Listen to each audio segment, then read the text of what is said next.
자, 이제 본 수업 들어가겠습니다. 화재안전기술기준이라고 해서 아까 제가 순서 잡아드렸습니다. 우리는 뭐부터 공부하신다? 자탄부터 공부하십니다. 176페이지로 가실게요.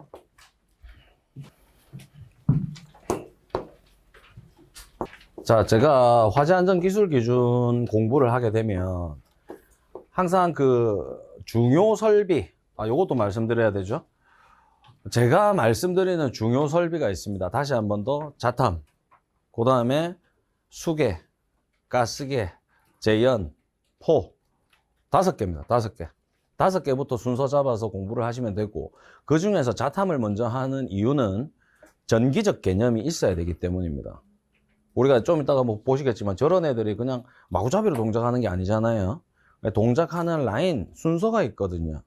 그거를 알려고 하면 전기적 개념이 조금 있으셔야 돼요. 그리고 우리한테 사실 제일 그 중요한 전기 설비는 자탐이거든요. 제가 중요하다고 말씀드리는 이 5가지 설비 중에 전기 설비는 자탐밖에 없지 않습니까? 맞죠? 그래서 전기적 개념을 먼저 갖고, 그리고 굉장히 중요한 큰 덩어리의 파트이기 때문에 자탐부터 공부를 하신다. 이렇게 이제 좀 생각을 좀 해주시고요. 그리고 자탐을 바로 들어가기에 앞서서 쌤들, 아까 우리 말씀드렸던 소방시설이라는 거, 요 개념 좀 잡고 갈게요. 우리가 지금부터 쌤들 집중을 하셔야 될 거는 이해를 하는 데까지 해보겠다, 이 생각을 하셔야 돼요.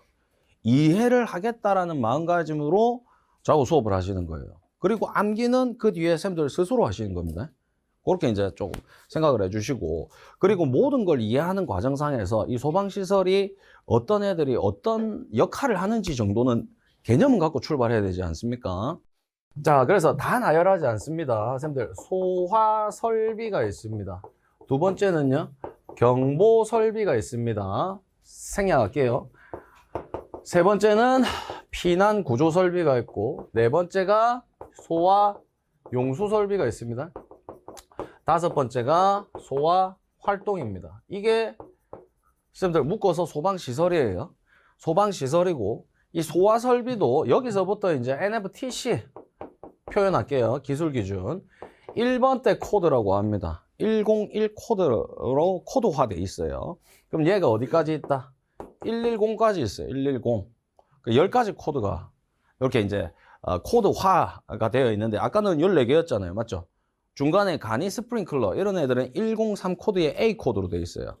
그냥 번호가 10개인 것이지 우리가 공부할 설비가 10개인 건 아니라고요. 그래서 뭐 101이 쌤들 소화기구 자동소화장치, 102가 옥내 소화장, 103 스프링클러, 103A가 간이 스프링클러, 103B가 화재 조기 진압용, 104가 뭐예요? 물분무죠. 그 다음에 104A가 비분무, 105가 포, 106 CO2, 107 할론, 107의 A가 할로겐 화합물 불활성 기체, 108 분말, 109 오게, 110 고체 어루졸. 자, 쌤들께서 하셔야 된다고요. 요렇게 목차부터 암기가 돼야 됩니다. 이렇게 해서 나열해야 되는 게 쌤들 몇 개라고요? 41개 코드라고요. 41개. 되셨습니까? 그래서 경보 설비에서 우리가 이제 또 뭐 나열을 하면 201이 뭐 단독 경보 감지기하고 비상경보 설비, 202가 비상방송, 203이 자탐, 204가 속보, 205가 누전, 206이 가스 누설. 요까지입니다. 6개입니다. 6개.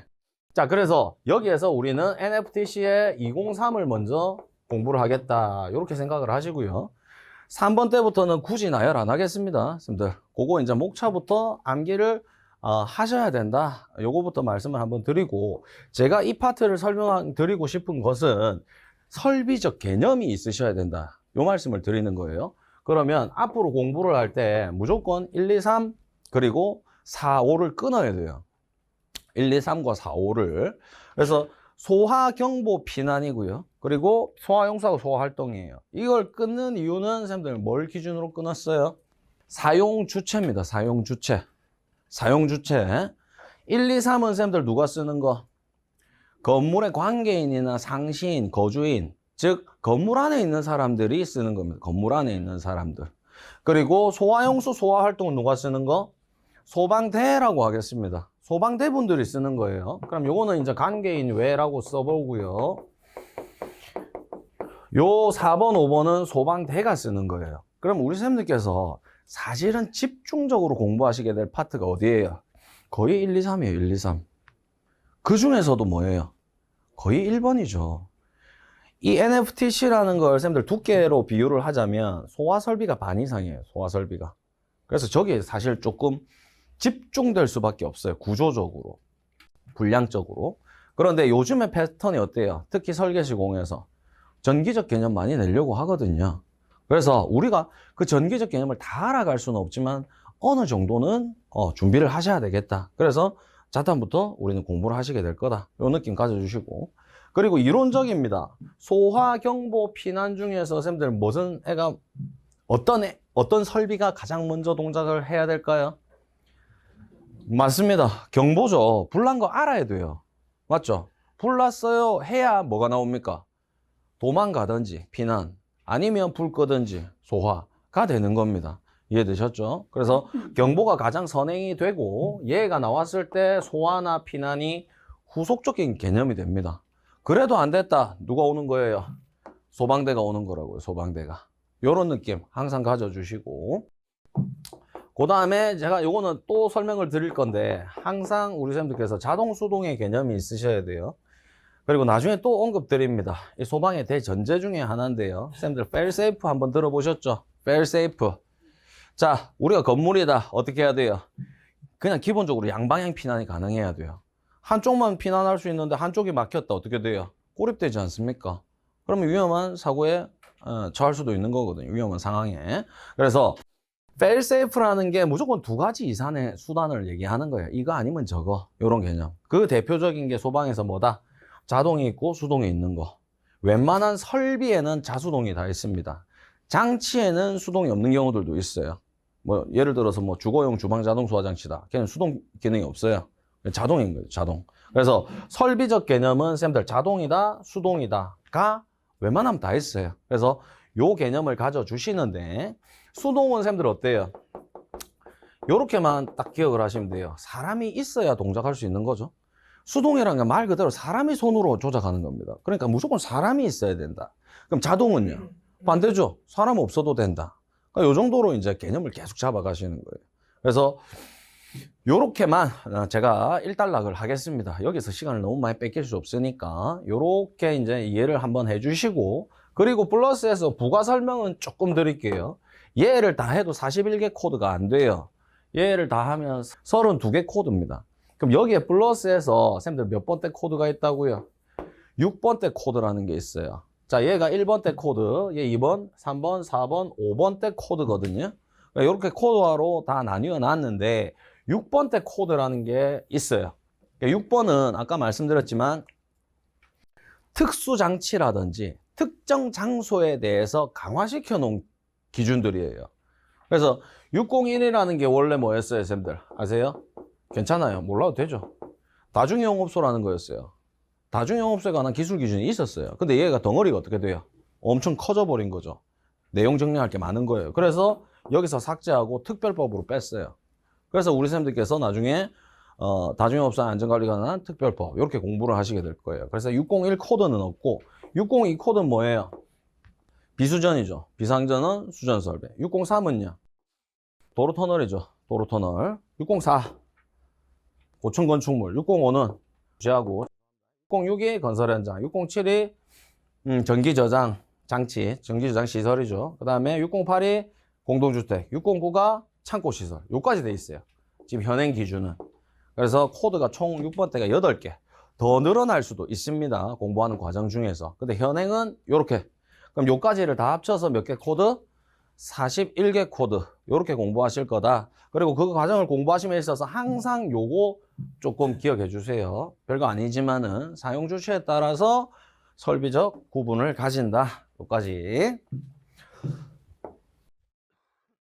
자, 이제 자동화재 탐지 설비부터 바로 들어가도록 하겠습니다.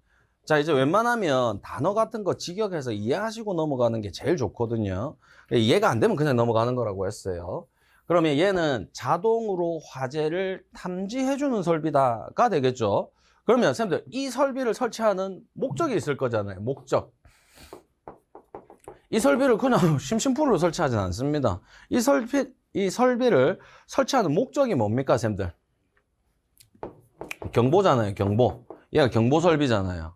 그냥 불난 거를 알려주려고 해요. 알려주는데 쌤들 앞에 뭐가 붙었어요? 자동이 붙었네요. 그러니까 사람이 있어야 된다, 없어야 된다? 네, 없어도 된다, 요 말이죠. 사람이 없더라도 불난 사실을 알려주겠다라는 겁니다. 그러면 쌤들 사람이 있었으면 어때요? 이런 설비를 안 해도 되죠. 아주 원시적인 접근인데요. 쌤들 생각해 보세요. 여기에다가 직원 한 명을 앉혀놓고 화재 발생 상황에 대비만 해라, 이렇게 해놓으면요, 불은 날 수 있어요. 근데 이 사람은 화재만 대비할 거잖아요. 그러니까 바로 소화하거나 조치를 할 수 있어요. 이게 수동의 개념이라고요, 수동. 근데 이 사람을 곳곳에 배치하려고 하면 어떻게 돼요? 엄청 쌤들께서 생각하셔도 어떻게 돼요? 비효율적이지 않습니까? 인건비도 많이 들어갈 거고. 그리고 이 사람은 뭐 그런 생각도 하겠죠. 내가 지금 여기서 뭐 하고 있나? 이런 것도 오는 거예요. 그러니까 자꾸 효율성을 강조하다 보니까 뭐가 돼요? 자동화 시스템이 나오는 거예요. 자동화. 이해되셨어요? 그래서 이 자동화 시스템으로 우리는 뭘 하려고 해요? 쌤들 표현입니다. 제어라는 걸 하려고 해요. 제어를 할 건데 어떻게 제어할 거라고요? 자동으로 제어할 거라고요. 자동으로. 이해되셨어요? 그러면 이 자동으로 제어하려고 하는 목적이 뭐예요? 똑같아요. 경보죠. 언제 제어를 해야 돼요? 불 났을 때죠. 그래서 좀 이따 또 표현합니다만은 우리는 저기 한번 봐주실까요? 결국은 뭐를 얻고 싶어요? 경종이 따르릉 하는 이 상태를 얻고 싶은 거예요. 근데 어떻게? 사람이 없더라도 제가 울리길 바라는 거죠. 근데 제가 인공지능이 있고 막 CCTV를 설치해서 그런 시스템이 아니에요, 우리 시스템은. 그러니까 쟤를 자동으로 울리게 하기 위해서 설치하는 장치가 또 하나 있죠. 뭐예요, 쌤들? 그렇죠. 감지기잖아요. 감지기를 설치함으로 해서 우리는 평상시에 얘를 울리지 않고 언제만 화재 시에만 울리게 하겠다. 이 개념이 뭐라고요? 자동 제어라고요. 자동 제어. 그럼 자동 제어를 하는데 우리 회로 때 배웁니다. 우리는 크게 피드백 제어라는 게 있고, 그 다음에 한번 쓸까요? 피드백 제어라는 게 있고요. 쌤들 시퀀스 제어가 있어요. 그럼 피드백은 필요 없어요. 피드백은 불량을 줄이기 위한 거예요. 계속 가다가 진행 공정 중에서 뭔가 불량이 났다 그럼 다시 되먹임 제어죠. 뒤로 돌리는 거예요. 그래서 완성품을 제대로 뽑아내는 개념 자체가 피드백 제어인데 우리는 그게 아니잖아요. 우리는 쌤들 무조건 무슨 제어예요? 시퀀스 제어예요. 그래서 이 시퀀스에 대한 개념이 있으셔야 돼요. 소방은 전부 다 뭐다? 시퀀스예요, 시퀀스. 쌤들 제가 제일 강조하는 것 중에 하나가 실무적인 또는 이해적인 측면에서 시퀀스를 알아야 돼요. 이 말이 어렵죠, 시퀀스. 진행 순서를 알아야 돼요, 진행 순서. 이 시퀀스 제어는요, 쌤들 순서 제어 또는 순차 제어라고 합니다. 그러면 무슨 말이냐? 순서가 있어요, 동작하는데. 자, 우리가 5번까지 가는 게 최종 목적지다. 그러면 1, 2, 3, 4, 5 이렇게 가야 된다고요. 1번에서 2번 띄워놓고 3번, 4번, 5번 안 된다고요. 그러니까 무조건 뭐가 있어요? 뭐가 동작하면 그 다음 단계가 있고, 그 다음이 끝나면 다음 단계, 그 다음이 끝나면 다음 단계. 요런 개념이 소방에서 쓰는 자동 제어예요. 이해되셨습니까? 그래서 순서가 있다 이 생각을 항상 해주시고, 이 순서만 알고 있으면 설비도 이해가 되고, 그리고 나중에 더 플러스해서 점검 실무에 갔을 때 뭐가 돼요? 점검하는 방법이라든지 문제라든지 뭐 요런 것들. 요번 회차에도 또 나왔죠, 쌤들. 실무적인 문제가 뭐 예를 드는 겁니다. 요번 회차에 점검 실무에서 나온 문제 중에 하나가 소방 펌프 성능 시험을 했대요. 이제 처음 접하시는 쌤들은 생소할 건데 이미 어느 정도 현업에 있으시거나 하시는 쌤들은 성능 시험 맨날 하거든요. 어떤 현장에 가면. 그럼 성능 시험을 했는데 성능이 부족하다고 나온 거예요. 그럼 기계적인 이유를 6가지 쓰시오. 전기적인 이유를 6가지 쓰시오. 그 시험장에서 텐션이 올라가 있는 상태에서 바로 적으려면 안 나오거든요. 그럴 때 뭘 하셔야 된다고요? 순서를 적으셔야 돼요. 순서. 순서를 딱딱딱딱 나열해 보시게 되면 여기서 이런 거 문제 될 수 있겠고 문제 될 수 있겠고 이렇게 해서 답이 나오는 거거든요. 실무적인 문제는. 그래서 제가 다시 한 번 더 이 시퀀스라는 제어를 조금 우리 쌤들께서 쟤는 내가 조금 알아야 되겠다. 이해를 해야 되겠다. 이런 개념으로 해주시면 돼요. 좀 이따 또 말씀드립니다. 제일 대표적인 거 우리 접할 수 있는 게 쌤들 자판기예요. 자판기. 시퀀스제요. 자판기는 쌤들 아주 간소화된 시퀀스거든요. 뭐부터 해야 돼요, 쌤들? 그렇죠. 돈부터 해야 됩니다. 아무리 그 100번 눌러보세요. 나오는가? 안 나오지 않습니까? 무조건 동전부터 넣는 게 1번이에요. 그 다음에는 초이스죠. 우리가 선택을 합니다. 그러면 컵이 떨어지고요. 그 다음에 뭐가 나와요? 액체가 나오잖아요. 그게 다 뭐가 있다고요? 순서가 있다고요. 쌤들 돈 넣었는데 아무것도 안 눌렀는데 지 혼자 뭐 액체 쏟아지고 컵이 뒤에 나오고 재미없습니까? 그거 안 되잖아요. 맞죠? 그래서 뭐가 있다? 순서가 있다. 이 생각을 항상 해주셔야 돼요. 그래서 그걸 한번 정리해 보겠습니다. 자, 자탐에 대해서는 뭐 요렇게 조금 이해만 해주시고 넘어가시면 될 것 같고요. 자, 이어서 나오는 게 뭐예요, 쌤들? 설치 대상이죠. 여기서부터 정리를 하셔야 된다고요. 그러면 잘 보세요. 제가 좀 작게 만들게요. 자, 자동화재 탐지 설비 설치 대상이 어때요? 어마무시 많죠? 어마무시 많아요. 그럼 지금 현행 시험을 기준으로 해서 이것을 다 쓰시오는 저는 절대 안 나온다고 생각해요. 이걸 다 쓰시오가 저때 예전 시험이에요. 예전 시험. 다 쓰시오 해놓고 막 15점, 20점 주고 이랬었어요. 근데 이런 류의 시험은 지금 나올 수가 없다고요. 왜? 쌤들 생각해 보세요. 여기서부터 쌤들 여기까지 외웠다 손 치더라도 이걸 다 적으려고 하면 시간이 엄청 소요되거든요. 90분 중에 한 15분, 20분 날아갈걸요? 그렇게 해놓고 대배점을 주는 이런 시험이 아니라고요, 지금은. 이해되셨습니까? 그러면 여기에서 설치 대상을 제가 정리하셔야 된다고 했잖아요. 그럼 요즘에 나오는 추세는 어떻게 나오느냐 하게 되면 중간에 괄호를 많이 칩니다. 요것도 하나 좀 참고로 말씀드리면 쌤들 제가 시험 준비할 때는요 괄호라는 걸 예상을 못했어요. 관리사 시험에 무슨 괄호입니까? 그냥 다 쓰시오입니다. 다 쓰시오. 근데 요즘에 이제 뭐가 나오기 시작해요? 괄호가 나오기 시작해요. 괄호가. 근데 쌤들 예를 들어서 괄호를 쳐볼까요? 6번을 괄호를 쳤어요. 그리고 뭐 2번을 괄호를 쳤어요. 그럼 결국 이렇게 된 거는 괄호를 뭘 칠 줄 모른다는 거잖아요. 그럼 결국은 우리 쌤들이 어떻게 하셔야 돼요? 그렇죠. 다 외워야 되는 거예요. 이런 식으로 교묘하게 배점은 낮추고 쌤들 암기량은 유지하게 하는 이런 시험이 되어버렸어요. 그러면 이걸 우리가 다 외울 거냐? 저는 아니라고 생각을 해요. 이제는. 그래서 어떻게 처음에 예측을 하셔야 되냐면 특정 단어나 숫자가 나와요. 그거를 괄호식으로 낼 거다라고 생각을 하셔야 돼요. 쌤들께서. 그럼 여기에서 1번은 우리가 예측해 봅니다. 공동주택 중에서 아파트, 기숙사, 뭐 숙박시설의 모든 층이라고 하는데 쌤들 여기서 괄호를 쌤들께서 스스로 생각해 보십니다. 괄호를 치면 어떻게 하겠어요? 뭐 요런 거 치든지 아니면 중간에 뭐 숙박시설, 뭐 기숙사 요런 거 치든지 할 거잖아요. 그러니까 요런 식으로 괄호를 치는 시험이 요즘의 추세입니다. 요즘의 추세. 그래서 쌤들께서 결국은 괄호의 식으로 먼저 접근을 하셔야 돼요. 이렇게 분량이 많은 애들은. 그럼 2번 같은 경우는요. 무조건 나온다 봐야 돼요. 뭐하고 맞물리는 거죠? 스프링클러랑 맞물리죠. 6층 넘어가면 무조건 이제 스프링클러하고 자탐하고 다 들어가는 거예요. 스프링클러에 똑같이 있습니다. 6층 넘어가면 모든 층에 설치하라고. 이해되셨죠? 그래서 이런 식으로 해서 여기 600 나오고요. 여기 1000 나오고요. 그 다음에 2000 나올 거예요. 그러니까 이런 식으로 해서 쌤들께서 뭐부터 하셔야 된다? 수치랑 특정 문구부터 괄호식으로 먼저 준비를 하시는 겁니다. 그렇게 해서 자료를 만들어 놔야 된다고요. 자, 이어서 요 중에서 쌤들 8번 보이시죠? 8번 같은 애들이 가나다 해서 의료시설 중 정신의료기관 또는 요양병원으로서 다음에 해당하는 시설에 자탐을 설치해야 된다. 그 세 가지의 기준을 쓰시오. 요게 나온다고요. 그러면 쌤들 몇 개 써요? 3개 쓸 거잖아요. 몇 점이겠어요? 3점이라고요. 요즘의 추세가 이런 거라고요. 그러면 쌤들께서 설치 대상을 어마무시하게 많이 보시게 될 텐데 앞으로 요런 애들이 있으면 따로 문제화를 만드셔야 되는 거예요. 이해되셨습니까? 그러면 얘를 갖다가 괄호식으로 하고 얘를 갖다가 문제로 만들고 그러면 따로따로 문제를 만들어야 되는 게 되거든요. 그렇게 하시는 게 아니라 A4지 한 장에다가 얘를 쌤들 처음에 공부하실 때는 쓰지는 마세요. 바로 다 외울 게 아니니까 그냥 바로 복사 붙여넣기 있죠. 뭐 컴퓨터로 예를 들어 작업을 하신다. 그럼 이 기준을 쌤들 나중에 어디 있는지 다 아셔야 돼요. 설치법의 시행령 별표 4에 있습니다. 그럼 거기 들어가 보면 좀 이따 저하고 한번 볼 거예요. 얘를 컨트롤 해가지고 붙여 넣는 거예요.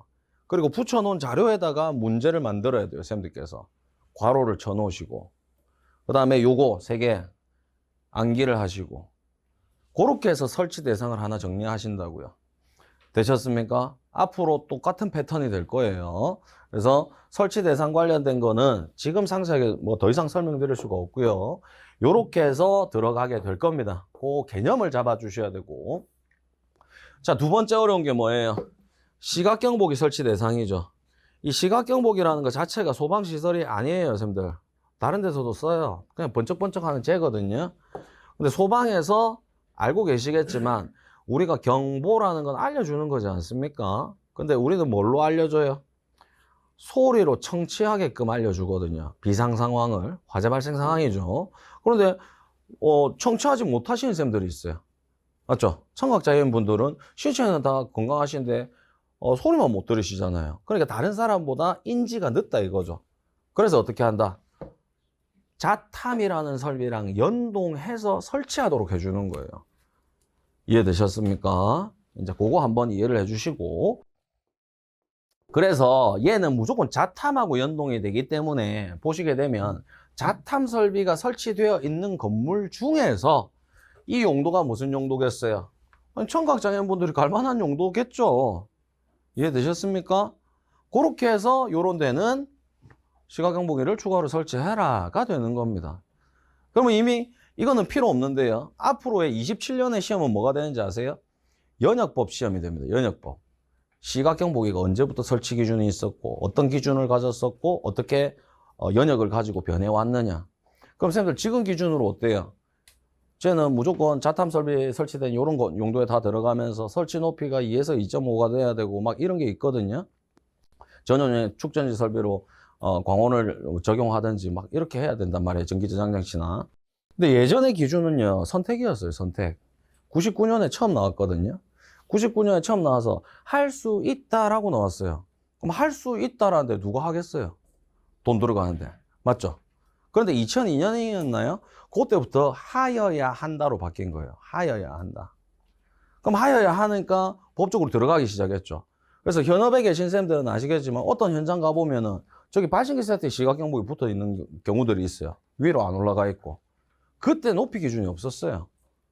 높이 기준이 2004년인가요? 그때부터 적용하기 시작했거든요. 화재 안전 기준이라는 게 생기기 시작하면서부터. 그래서 그 이전 건물 가보시게 되면 시각경보기가 높이 안 달려져 있는 거죠. 기준도 모호해요. 실마다도 안 들어가 있어요. 그러니까 그런 게 이제 2027년에 시험이 돼요. 2027년. 그래서 그거 한번 이제 참고로 한번 말씀드렸습니다. 자, 그래서 우리는 요 용도를 뭐 해야 된다? 또 외워야 되는 거예요. 선생님들. 계속 말씀드리지만 암기와의 싸움이 됩니다, 이제.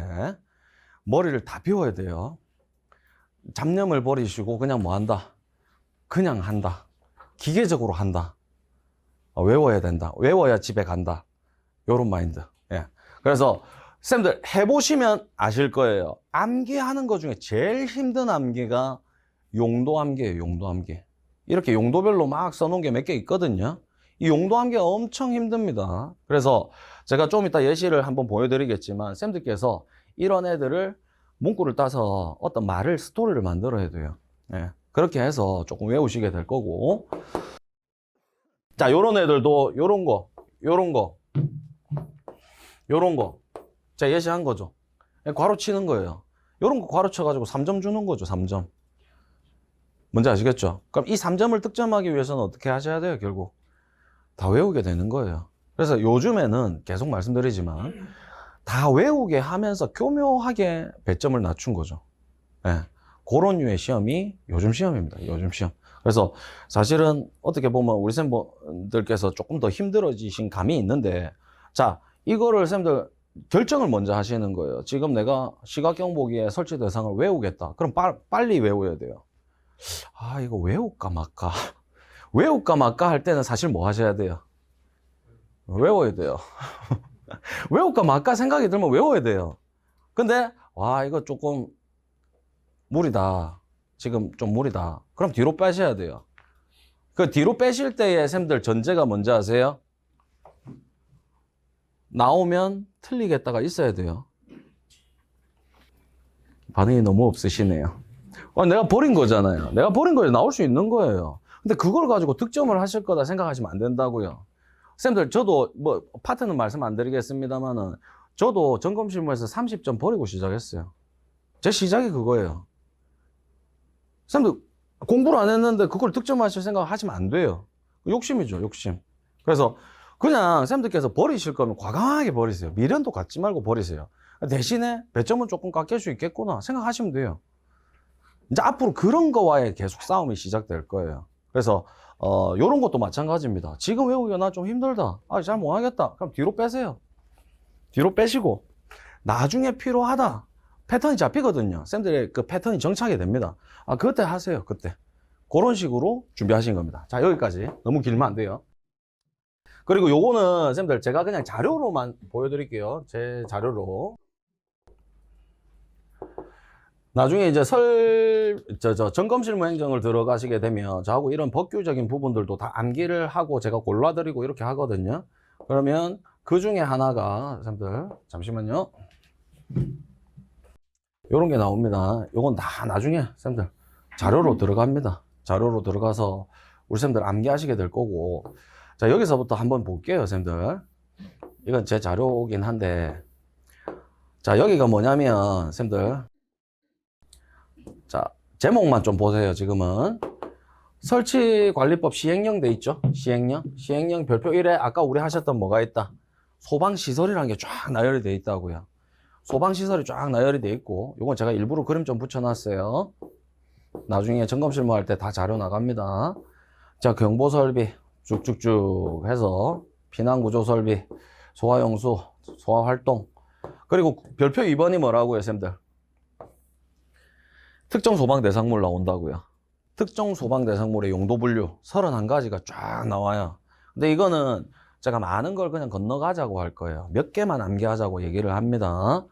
그래서 요거 쭉 넘어가고요. 그리고 여기에 비고란이 또 하나 나와 있죠. 비고란. 요거 이번에 또 나왔죠. 이 뒤통수 치는 문제예요, 사실. 여기 지금 암기 문구 제가 다 적어드리죠. 비와 다시요. 내화, 비내화, 60방, 컴프라이트, 지포 이렇게 외우는 거예요. 이거 지금 요번에 나왔어요. 10점이었나요? 이게 11회 때인가 10회 때인가 한번 나오고요. 작년에 또 똑같이 나온 거죠. 이런 게 이제 우리한테 좀 힘들어지는 문제이긴 한데 이런 식으로 외우는 겁니다. 그래서 이 자료는 다 나갑니다. 자, 그래서 제가 지금 이걸 보려고 하는 게 아닙니다. 그냥 순차적으로 느낌 가져가는 겁니다. 그래서 별표 3의 소방용품 요거는 형식 승인 관련된 내용, 성능 인증이나 요렇게 또 연계해서 공부를 하셔야 되고요.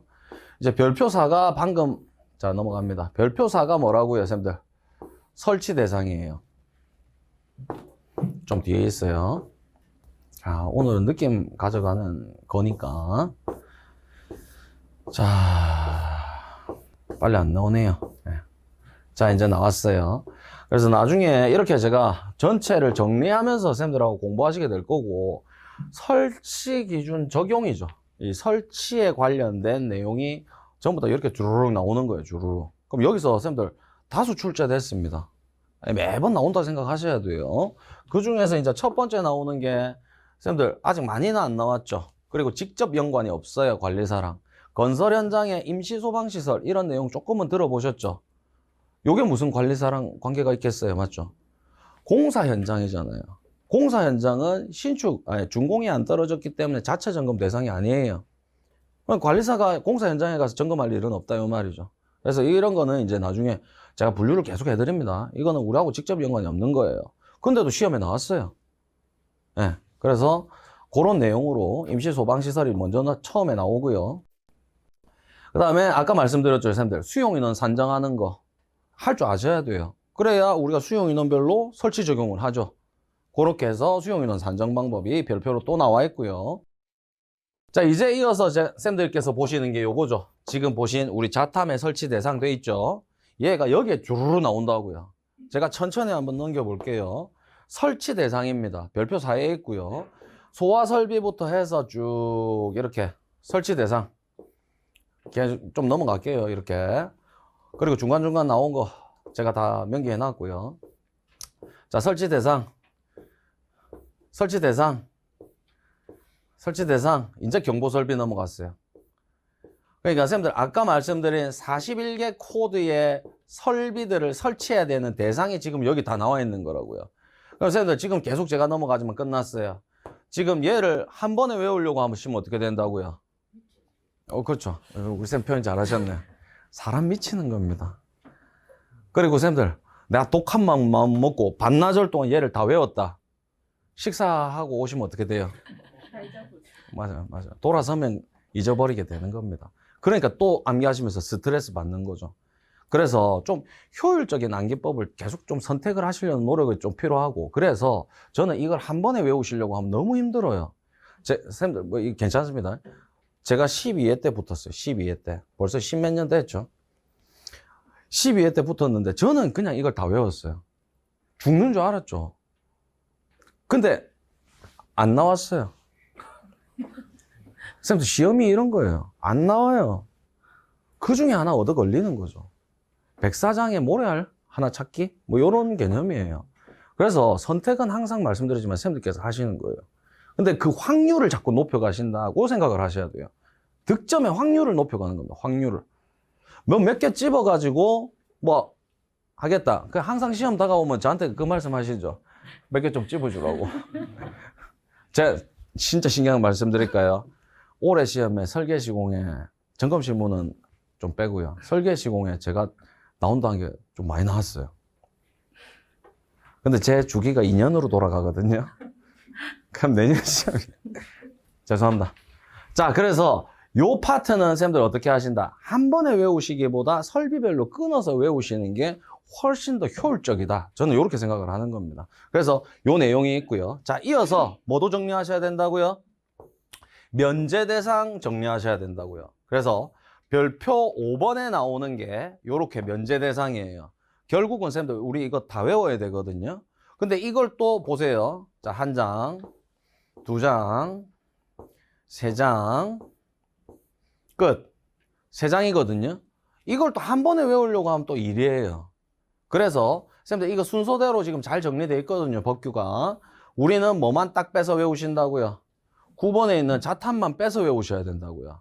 그래서 설치 대상이 있고 바로 밑에 뭐가 나와야 되고 면제 대상이 바로 암기가 되셔야 된다고요. 이거는 지금도 그렇지만 저는 계속 예상 문제로 뽑고 있는 겁니다. 그래서 자탐은 중요하기 때문에 자탐을 설치했을 때 면제될 수 있는 아들, 다시요.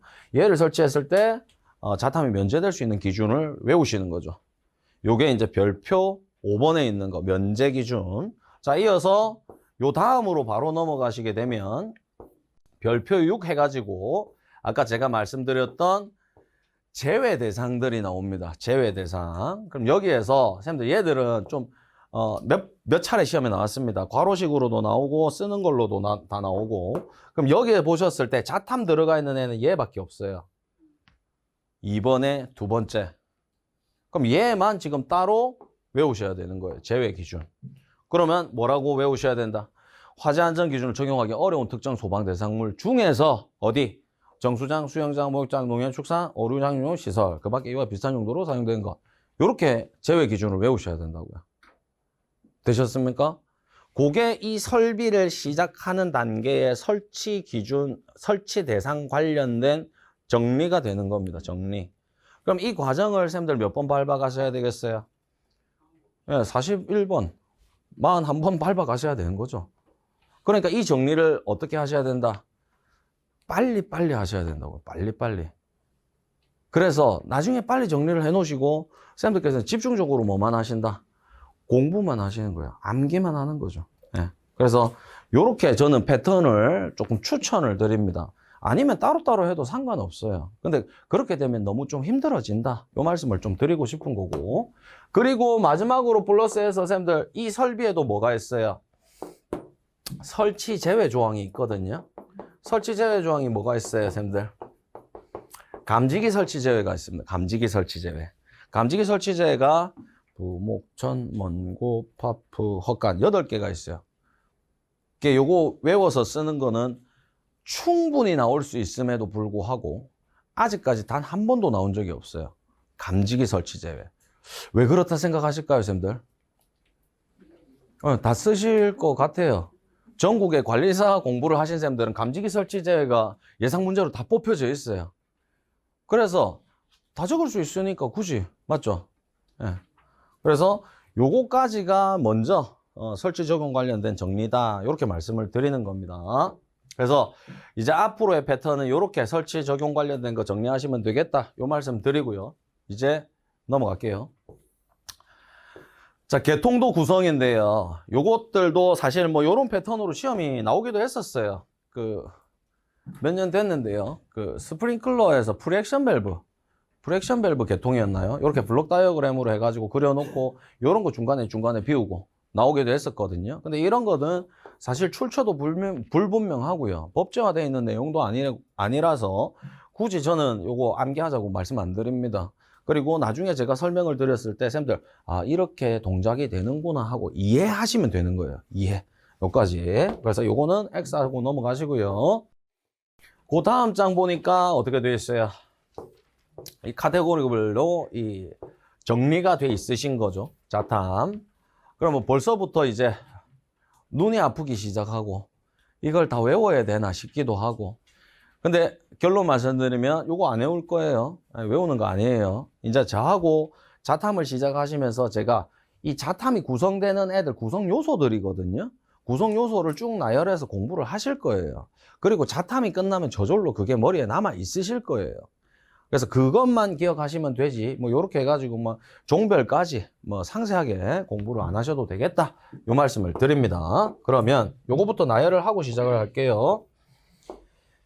자, 우리는 자동화재 탐지 설비입니다. 자동화재 탐지 설비.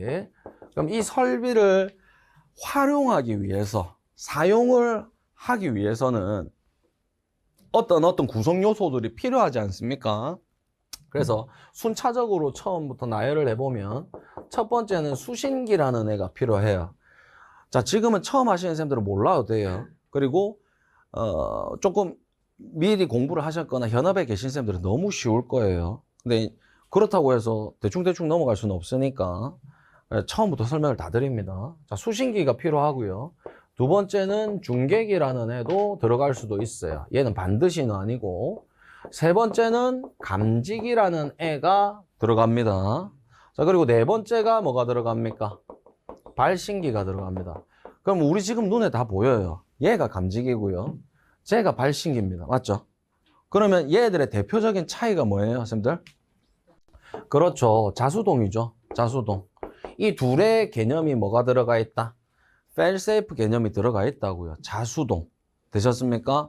그럼 여기서 하나 또 기억해 주세요. 이해를 돕기 위한 부분이고, 아까 소화경보 피난은 누가 쓰는 거?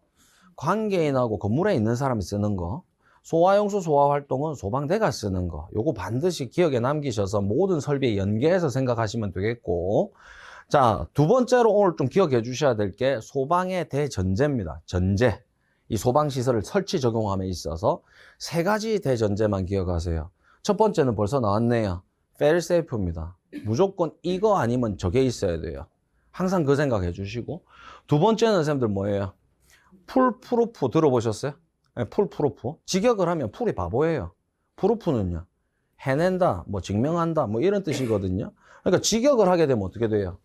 바보도 할 수 있어야 된다 이런 말이에요. 그러니까 그만큼 고정적이고 원시적이고 단순해야 돼요. 소방시설은. 그래서 복잡하면 안 돼요, 제가. 맞죠? 그래서 요런 거 생각을 해 주시고, 그 다음에 쌤들 소방하게 되면 무조건 무슨 색? 빨간색. 통일감을 주는 거죠. 걔가 뭐라고요? 풀프루프라고요. 빨간색 하면 이게 뭐 소방에 관련된 거구나 우리가 인지를 할 수 있잖아요. 그래서 예전에는 쌤들 소방시설은 무조건 빨간색 해가지고 소화전 함도 빨간색이었어요. 오래된 건물 가면 보실 수 있으세요.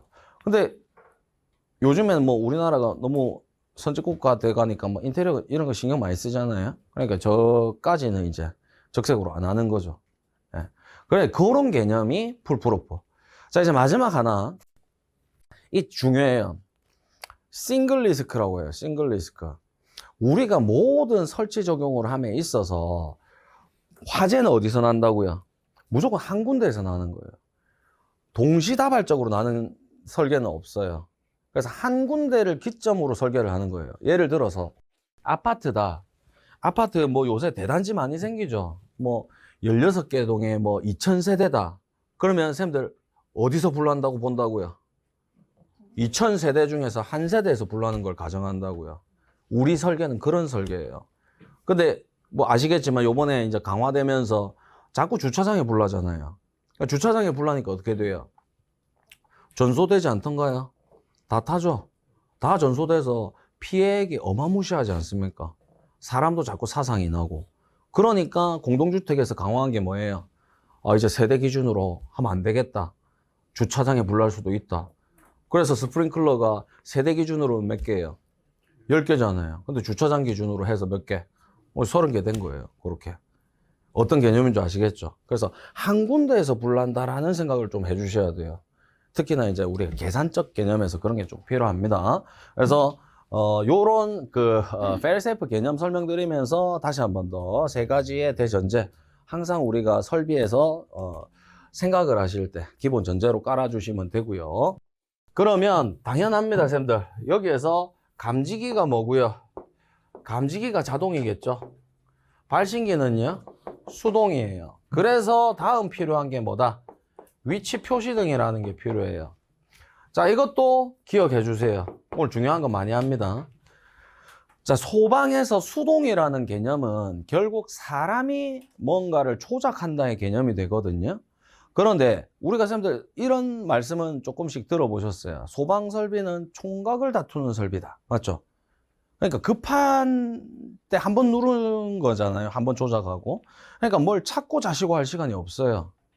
이해되셨죠? 그래서 얘들은 반드시 뭘 해줘야 됩니까? 표시를 해놔야 돼요. 표시. 급할 때 눈에 잘 띄게. 두리번 하면 옆에 있어야 된다고요. 그런 개념이에요. 그래서 이 표시하는 방법이 두 가지가 있어요. 소방에서. 첫 번째는 뭡니까? 등화. 불 켜주는 거예요. 근데 소방은 풀프루프 개념이 들어가서 무슨 색으로? 적색으로 불 켜주는 거죠. 그럼 쟤예요, 쟤. 쟤는 쌤들 교보제가 아닙니다. 나중에 혹시나 눌러보시고 하시면 안 돼요. 그럼 제가 건물에 뛰어 내려가야 되는 상황이 발생되기 때문에. 그래서 제가 지금 빨갛게 빛나고 있죠. 제가 빛나는 이유가 뭐라고요? 그렇죠. 바로 옆에 발신기가 있잖아요.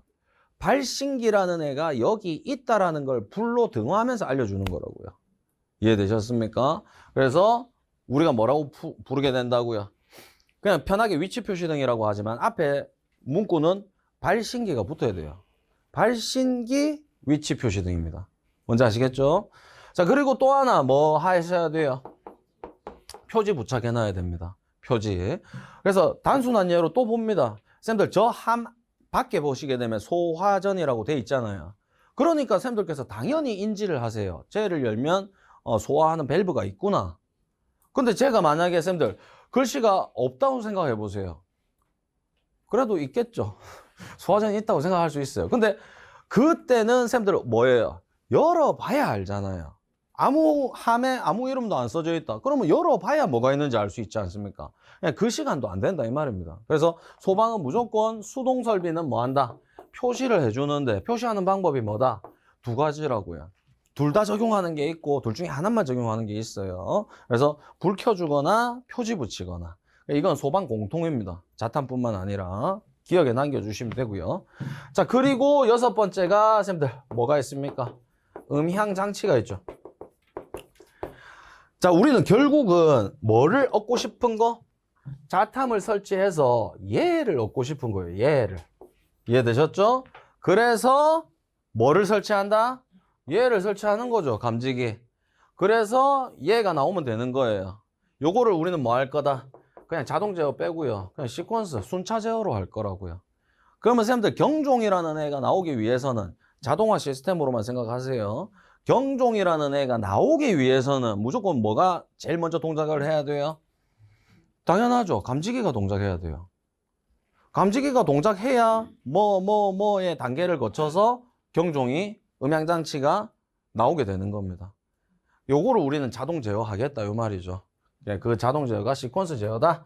이렇게 생각해 주시면 됩니다. 자, 그리고 이제 7번에 보시게 되면 이제 기구류는 끝났어요. 6번까지. 그리고 맞다. 죄송합니다. 음향장치하고 아까도 말씀드렸지만 소리로 어떤 비상 상황을 청취하지 못하시는 청각장애인 분들이 계실 수 있다고요. 그래서 뭘 설치하기도 한다? 시각경보기라는 걸 설치하기도 합니다. 얘는 반드시가 아니에요. 아까도 보셨지만 설치 대상에 보시게 되면 자탐이 설치되어 있는 특정 소방 대상물 중에서 일부 용도만 들어가는 겁니다. 되시겠죠? 그래서 얘도 이제 하나의 제어 장치로 들어가게 되고요.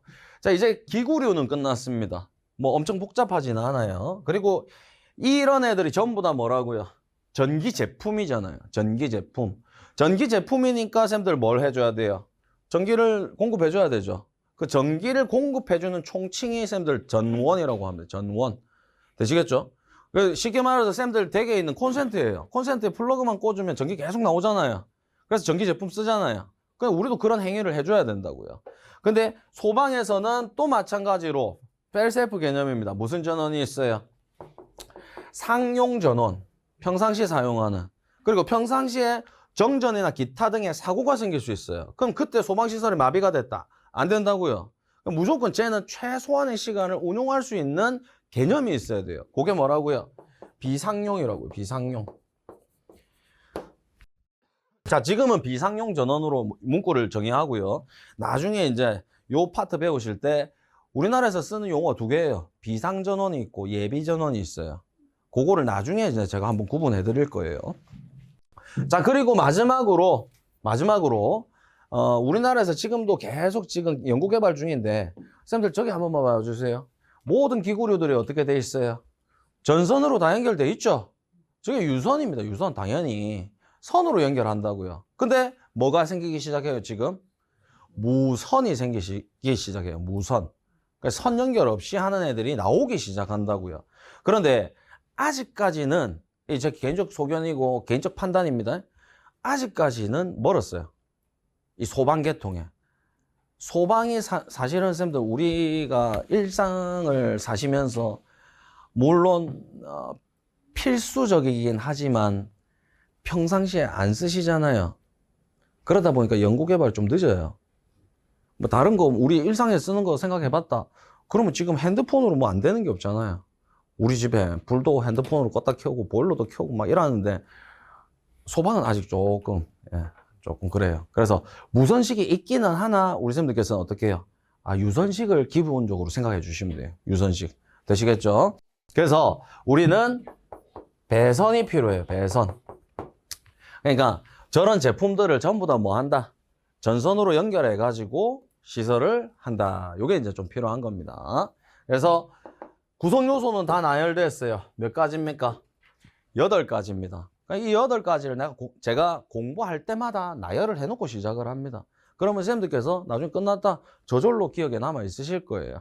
그래서 이렇게 구성 요소를 한번 나열해 봤고, 그러면 이제 우리 교재를 보시게 되면 뭐부터 나와야 되겠어요? 수신기부터 나와야 되지 않습니까? 맞죠? 공부 순서가. 그런데 경계구역이라는 것부터 나오는 거예요. 경계구역.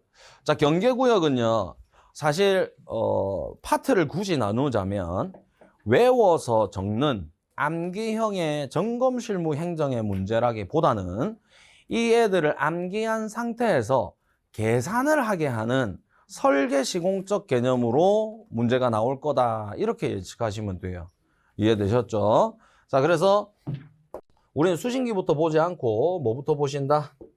경계구역이라는 개념부터 보십니다. 경계구역.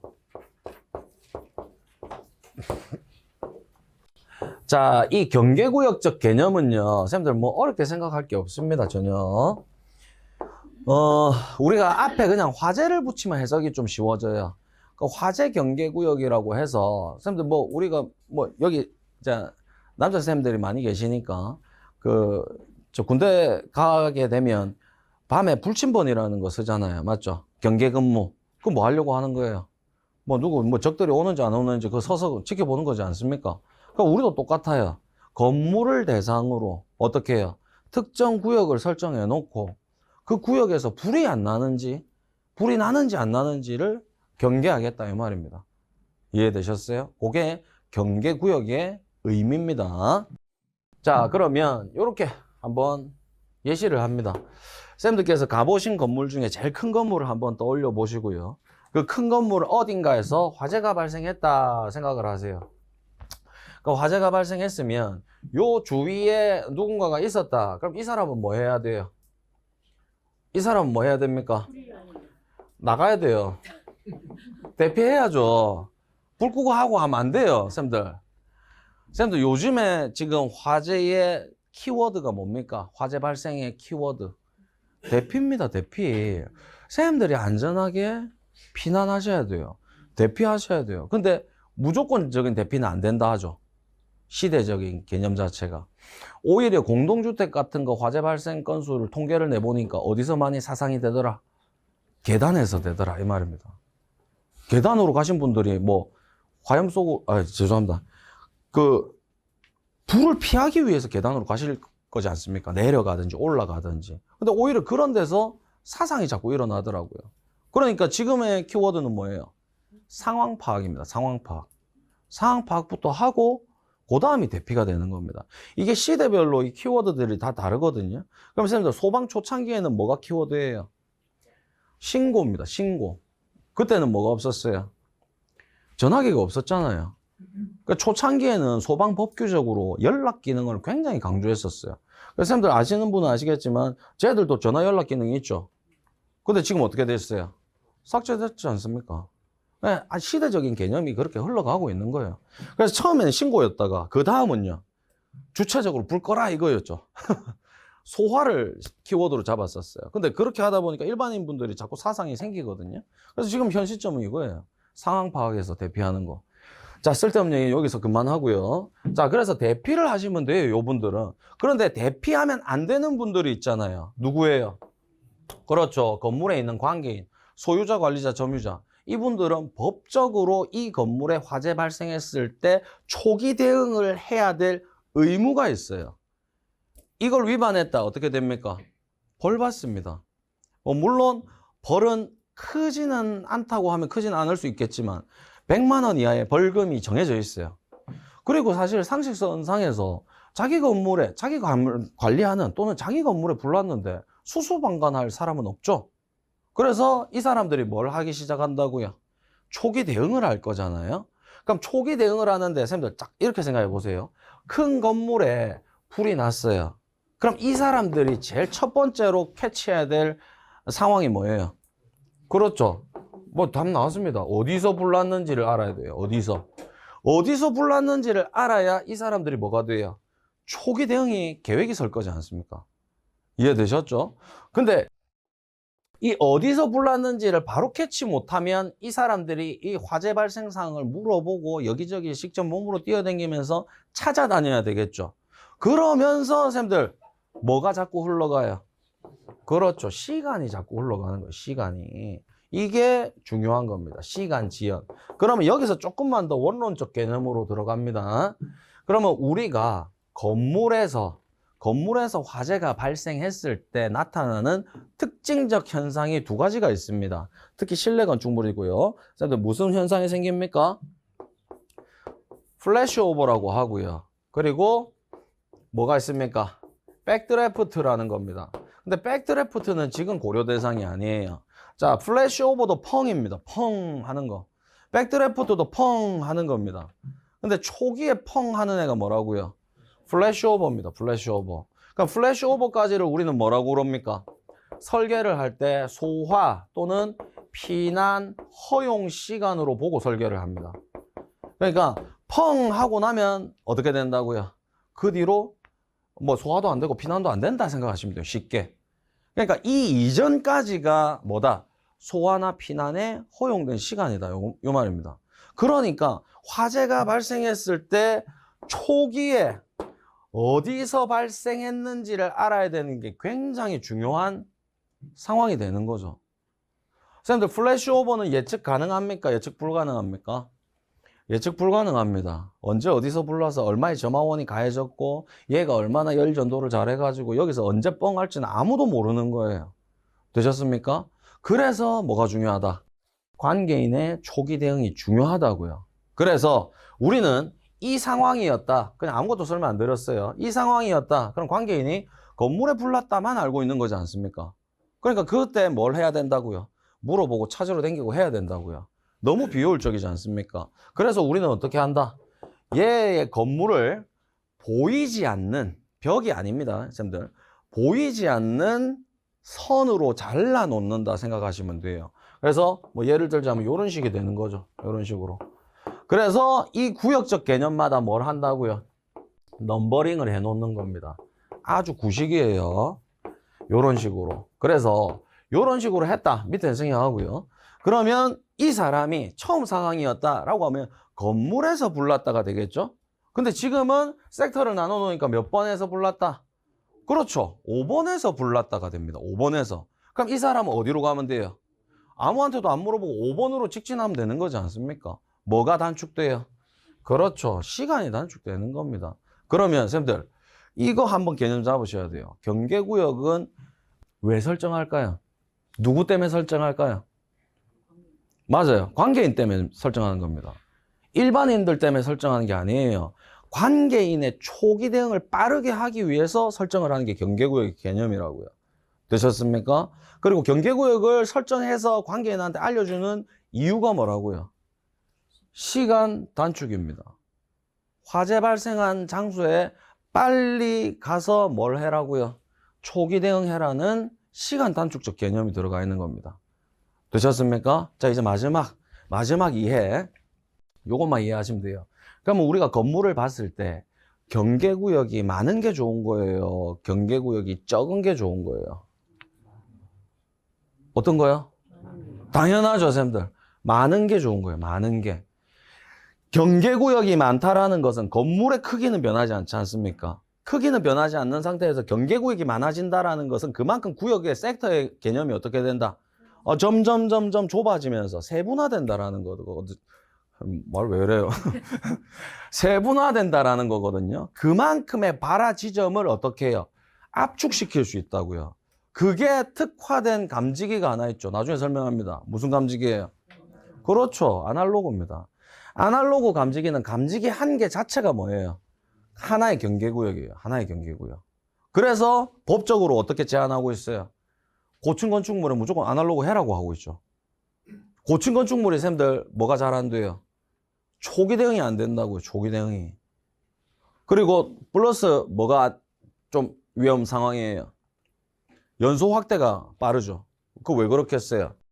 고층이다 보니까 옆에 막아주는 애들이 없거든요. 공기 유통이 원활해요. 그러니까 빨리 타고 올라가는 거죠. 그리고 또 하나 플러스 소방대 진입이 원활하지 않죠. 쌤들 소방대가 장비 다 메고 뭐 50층이다. 막 뛰어 올라갔다. 얼마나 걸리겠어요? 예전에 그거 있었어요. 쌤들 우리나라 지금 부산에서 제일 높은 건물이 뭐예요? LCT죠. 그 옆에 그거 들어오기 전에 두산이부터 제니스랑 하고 있어요. 해운대에. 거기 80몇 층인가 그렇거든요. 그래서 그 뛰어 올라가는 대회가 한 번 있었어요. 그 해운대 소방서에 소방관분이 1등 했어요. 20몇 분 걸렸대요. 대단하지 않습니까? 근데 그분도 사실은 어떻게 보면은 대단하신 건데, 고층에서, 최고층에서 불이 났다. 그 20분 걸리는 거잖아요. 근데 그분이 또 신이 아니니까 뛰어 올라왔는데 잠깐 숨 좀 쉬어야 될 거 아닙니까? 맞죠? 그러면서 또 시간 가는 거죠. 그래서 고층 건축물들은 무조건 뭐가 중요하다? 초기 대응 중요하다. 그래서 아날로그 적용한다. 이런 개념이 이어서 나오는 겁니다. 그래서 나중에 제가 계속 강조합니다만 먼저 한번 말씀드리면 우리는 지금 R형 수신기에다가 플러스해서 아날로그를 쓰는 방향으로 가고 있어요. 법규 자체가. 그래서 요 애들이 중요하다고요. 그럼 특히나 점검실무 하시는 쌤들 여기에 포커스를 맞춰야 돼요. 이미 시험도 몇 차례가 나왔고 그래서 점검실무 하시는 쌤들은 자탐하면 R형의 아날로그 추세로 가는구나. 그래서 지금 새로 강화되는 애들 보면 전부 다 아날로그죠. 강화되는 애들 보면 전부 다 아날로그 적용해라 이렇게 하고 있는 거죠. 네. 그래서 요까지 한번 말씀을 드리고요. 그래서 지금까지는 전부 다 이해하시는 겁니다. 그리고 요거 하나만 참고로 계속 같은 설명을 드리는데요. 플래시오버입니다. 그럼 초기에 뭐가 중요하다? 시간을 단축시키는 개념이 중요하죠. 근데 반대로 생각을 해보면 시간의 단축은 관계인을 위해서 필요한 것이고 거주자의 입장에서 보면 이 플래시오버라는 걸 기점으로 생각했을 때 얘가 빠른 게 좋아요? 느린 게 좋아요? 당연히 느린 게 좋죠. 길면 길수록 안전함을 확보할 시간이 조금은 늘어나는 개념이지 않습니까? 그래서 건물의 쌤들 재료를 보시게 되면 뭐 있어요? 건물의 마감재. 불연재가 있고요. 준불연재가 있고 난연이 있고 가연이 있잖아요. 그러면 사실은 뭐 불연은 안 타는 애들인데 난연은 좀 타기 어렵고 요런 애들은 결국은 뭐예요? 잘 안 탄다 이런 애들이거든요. 근데 쌤들 반대로 가연물은 어때요? 타잖아요. 가연이니까 연소가 가능한 물질들이지 않습니까? 우리 요런 목재, 플라스틱, 뭐 종이 이런 거. 그럼 그 이 가연물에다가 쌤들 무슨 처리를 하는 거예요? 그렇죠. 방염이라는 처리 들어보셨어요? 방염 처리를 하는 거예요. 근데 무조건적으로 방염 처리를 다 안 한다고요. 모든 용도에. 그럼 주로 어디 있는 용도? 노유자분들이 자주 거주하는 용도들이 있죠. 그런 용도에다가 무슨 처리를 한다? 가연물에 방염 처리를 한다고요. 그럼 이 방염 처리하는 목적이 뭐라고요, 쌤들? 그렇죠. 플래시오버 지연입니다. 플래시오버 지연. 이거 조금 늦춰주려고 하는 거예요. 뭔지 아시겠죠? 요런 맥락이 방염 처리입니다. 방염 처리. 그래서 나중에 설치법에서 이것도 한번 기억해 주시면 좋은데 설치법에서 방염을 무조건 안 한다고요. 특정한 용도 외우셔야 되고 방염 대상 물품 외우셔야 되고 실내 장식물 외우셔야 되고 방염 성능 기준이라는 게 있어요. 요 네 가지를 자꾸 외우시게 될 거예요. 아직까지 단 한 번도 방염은 나온 적이 없어요. 그래서 그 네 문제 중에 한 문제는 한 번은 나옵니다. 한 번은. 그거는 그때 또 이어서 말씀을 드리겠습니다. 자, 여기까지 기본 설명을 드리고요. 자, 하나만 더 하고 쉬었다 할게요. 자, 그래서 우리 교재 보시게 되면 경계구역 해가지고 용어 정의가 하나 나와 있죠. 용어 정의. 그래서 바로 밑에 정의해서 경계구역이란 특정 소방 대상물 중 화재 신호를 발신하고 그 신호를 유효하게 제어할 수 있는 구역을 말한다. 이렇게 했는데 뭐 읽어보니까 하나도 모르겠죠. 무슨 말인지. 그래서 쌤들 요것도 이제 지금 결정을 하셔야 돼요. 자, 우리가 모든 설비를 볼 때요. NFSC 203 코드다. 그러면 얘가 자탐하고 시각경보기라고요. 그럼 제1조가 성능 기준으로 말씀드립니다. 1조가 쌤들 얘들의 목적입니다. 왜 얘를 설치하는지. 두 번째가 적용 범위죠. 어디까지 적용할 건지. 목적이었나? 뭐 하여튼 그렇습니다. 근데 제가 설명드리고 싶은 건 요겁니다. 3조에 바로 뭐가 나오냐면 쌤들 용어 정의가 나와요. 용어 정의. 용어 정의. 자, 요것도 제가 결정을 해드릴게요. 쌤들께서 제일 처음에 많이 하시는 실수 중에 하나가 뭐냐? 화재 안전 기준 책을 하나 사세요. 쌤들, 뭐, 난 정리가 잘 못하겠다. 뭐 이런 쌤들 주로 화재 안전 기준 책을 사가지고 이 한 것만 내가 다 씹어 먹어버리겠다. 이런 마음으로 막 처음부터 글자부터 막 다 외우세요. 그럼 그때 시작하는 게 목적도 막 외우고 하시는 쌤들 있으세요? 안 나와요, 쌤들. 적용 범위가 아까 우리 설치 대상 정리. 뭔지 아시겠죠? 그러면 이제 딱 막히는 부분이 여기서부터 막혀요. 숨이 턱 하고 막힐 거예요. 용어 정의가 엄청나게 많거든요. 쌤들 설비별로 용어 정의만 따지게 되면 몇백 개 됩니다. 몇백 개. 그럼 얘를 외울 거냐 말 거냐. 이 기로에 서게 되는 거죠. 나는 과연 용어 정의를 외워야 되느냐 말아야 되느냐. 자, 중요한 것도 하나 말씀드리면 요번에 용어 정의가 나왔어요. 재연설비에서 댐퍼하고 풍량 조절 댐퍼 용어 정의를 적으시오. 요게 나왔습니다. 근데 이 용어 정의가 자, 우리가 생각을 해 보십니다. 매년 매 회차 고비중으로 나오느냐 이 말이죠. 용어 정의가. 그럼 우리는 확률적 접근을 했을 때 그렇지 않다로 결론이 나야 돼요. 그럼 댐퍼랑 풍량 조절 댐퍼라는 용어 정의는 어마무시하게 중요해서 나왔을까요? 저는 그렇게 생각 안 합니다. 쌤들 그냥 틀리라고 낸 거예요. 쌤들 틀리라고. 그래서 용어 정의를 제가 수업 중간중간에 몇 개는 외워달라고 할 거예요. 근데 특정한 애들이 있어요. 이때까지 항상 그랬는데 특이한 애들이 나왔거든요. 예전에 할로겐 화합물하고 불활성 기체가 청정소화역제라는 애였거든요. 걔일 때 걔가 좀 특이한 애거든요. 용어 정의 나왔고요. 그 다음 미분무라는 애 한번 나왔어요. 그 뒤로 용어 정의가 크게 나온 적이 없어요. 그러면 이 용어 정의를 그 우리가 그 많은 수백 개를 외우면서 득점해봐야 한 개당 2점 줘요, 2점. 그러면 용어 정의를 쌤들 10개씩 내겠어요? 그런 시험 아니라고요. 많이 내도 두세 개예요. 그러면 4점, 6점 날아가는 거죠. 그거 감안하고 쌤들 뭐 하셔야 돼요? 넘어가셔야 돼요. 제가 요거 꼭 말씀드릴게요. 용어 정의 때문에 고민하지 마세요. 용어 정의는 암기하지 마세요. 나중에 제가 몇 개 짚어드리는 거 있습니다. 그 부분만 암기하세요. 근데 지금 혹시나 우리 쌤들께서 나는 그 4점, 6점도 놓치기가 싫은데 그러면 외우시는 거죠. 외우시게 됩니다. 근데 결국은 나중에 그거 용어 정의 외우시면 지치시는 순간이 옵니다. 그래서 처음에는 쌤들 뭐 어떻게 시작을 하셔야 되냐면 좀 연습하신다 생각하고 심플하게 가셔야 돼요. 처음부터 무겁게 가버리고 처음부터 힘을 많이 쏟으면 금방 지치시거든요. 처음에 좀 심플하게 내 이해 위주로 좀 들어보고 좀 쉬운 거부터 암기 좀 차곡차곡 늘려가겠다 이렇게 생각을 하셔야 되지, 처음부터 내가 이걸 다 책을 다 씹어 먹어버리겠다 이런 마인드로 접근을 하시면 빨리 지치십니다. 제가 왜 이걸 말씀드리느냐, 제가 그랬거든요. 제가 이 화재안전 기준을 제가 씹어 먹어버리겠다. 제가 멍청하게 1조부터 외운 사람입니다. 17조 마지막에 설치 유지 기준의 특례로 끝나거든요. 제가 그렇게 했어요. 나중에 깨달았죠. 내가 지금 바보짓을 하고 있구나. 그래서 다다시 정리를 했어요. 그래서 제가 해봐서 이제 말씀을 드리는 겁니다. 그렇게 하실 필요가 전혀 없다. 그리고 용어 정의는 일단 다 넘어가자. 이렇게 쉽게 생각을 해주시면 됩니다.